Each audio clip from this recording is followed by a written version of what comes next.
Hustle gurus will tell you about how you need to take action until they are blue in the face, and they may even try to convince you that their niche form of action is the secret to success for only $1,000.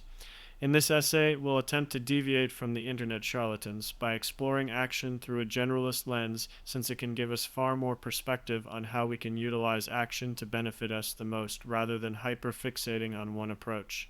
Since life has begun, one of the defining factors for its continuity is a specific form of action: movement. Without movement, most animals would not be able to obtain food, flee from predators, and carry out reproduction. Plants grow in the direction of sunlight to obtain food. Even single-celled organisms require internal movement of nutrients and waste to maintain homeostasis. Humans are no exception to this need for movement. We are reliant on microscopic movement to maintain the delicate health of our cells and tissues. Without this movement, our cells would quickly deplete their energy sources and accumulate waste.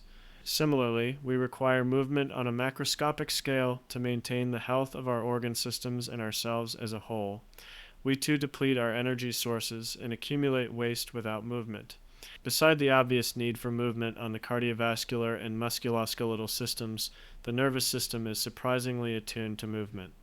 For about 99.99% of the history of all brains, they have not had the ability to use reasoning or imagination.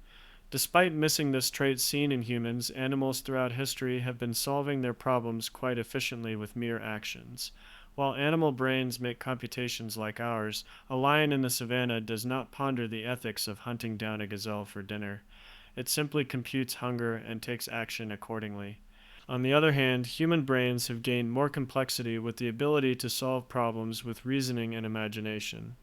Despite the addition of these higher functions, human history has shown that our brains prefer action over thought.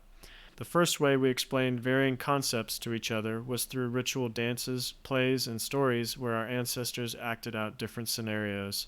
Think about that. We naturally found actions to describe certain concepts before we invented the language to communicate them. The early rise and popularity of these traditions indicate that our brains could comprehend these actions with much more ease than if someone gave their village a lecture on the conceptual truths of the universe. Whoever tried that was probably sacrificed to pagan deities for an abundant harvest.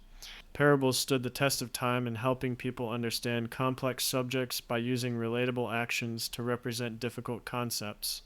This is likely because parables were easier to remember for sharing with future generations before the invention of writing. An example of this phenomenon is through the Christian Old Testament and Jewish Torah. Throughout the parables in the Old Testament, God is portrayed as the judgmental father of the Israelites. When they followed his commands, they were rewarded. When they defied his commands, they were punished. One such instance is when God asks Abraham to sacrifice his most valuable possession, his son.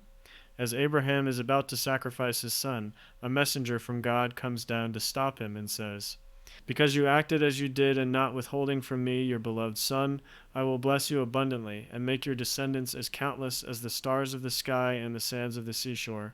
Your descendants shall take possession of the gates of their enemies, and in your descendants all the nations of the earth shall find blessing. All this because you obeyed my command." Since we don't have a time machine to ask the authors what they specifically meant by this story, it is open to interpretation. If you are religious, you may interpret the importance of trusting God to deliver you to a rewarding afterlife for sacrificing your time for others and/or prayer. If you aren't religious, you may interpret the omnipotent God as the steady march of time that rewards us with blessings when we sacrifice our time to a noble cause. Regardless of your religious beliefs, this parable tells us all one thing: trust the process. Processes can differ, but this parable can help everyone understand the concept of delayed gratification, which may have been much more difficult to explain with the archaic language used in biblical times. The symbolic actions described in many parables are much more easily understood because of the brain's preference for movement and action. Our brains are also great at responding to action.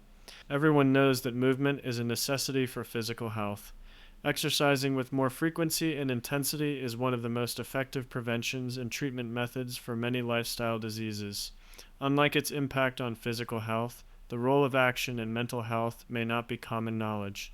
Neuropsychiatric disorders have been described as the leading cause of disability in the United States. These disorders include a broad range of conditions, including depression, anxiety, addiction, seizures, and palsies. Depression and anxiety are two very common neuropsychiatric disorders that can be treated effectively with exercise. The role movement plays in mental health could be due to the pain killing endorphins released, improved sleep, and improved self esteem associated with regular exercise. Though there is a mountain of evidence suggesting consistent exercise is incredibly beneficial, it can be difficult to find the motivation to take action.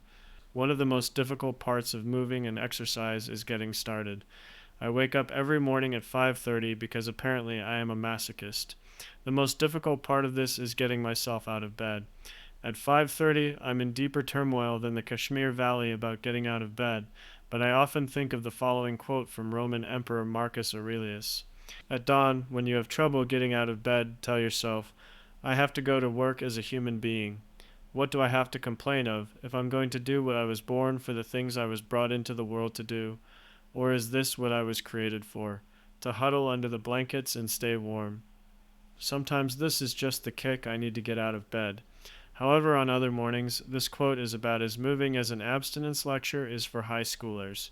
It isn't until I complete a morning workout that I feel the stimulation of 2 cups of coffee. This observation led me to understand one of the greatest myths perpetuated by our lazy brains. Action does not stem from motivation. Rather, action begets motivation. This may seem counterintuitive, so the next time you are feeling unmotivated to complete a task, try the following.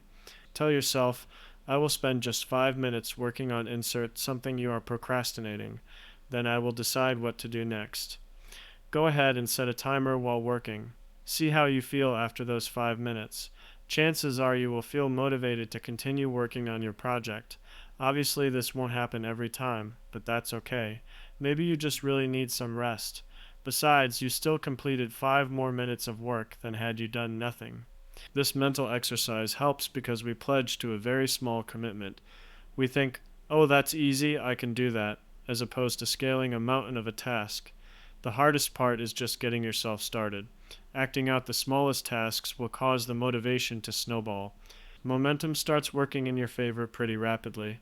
Newton's first law of thermodynamics describes how an object in motion tends to stay in motion. The inertia of an object will continue carrying it forward unless an outside force acts upon it. The same can be said about our bodies. We continue to move when exercise becomes a habit. Think about that for a minute.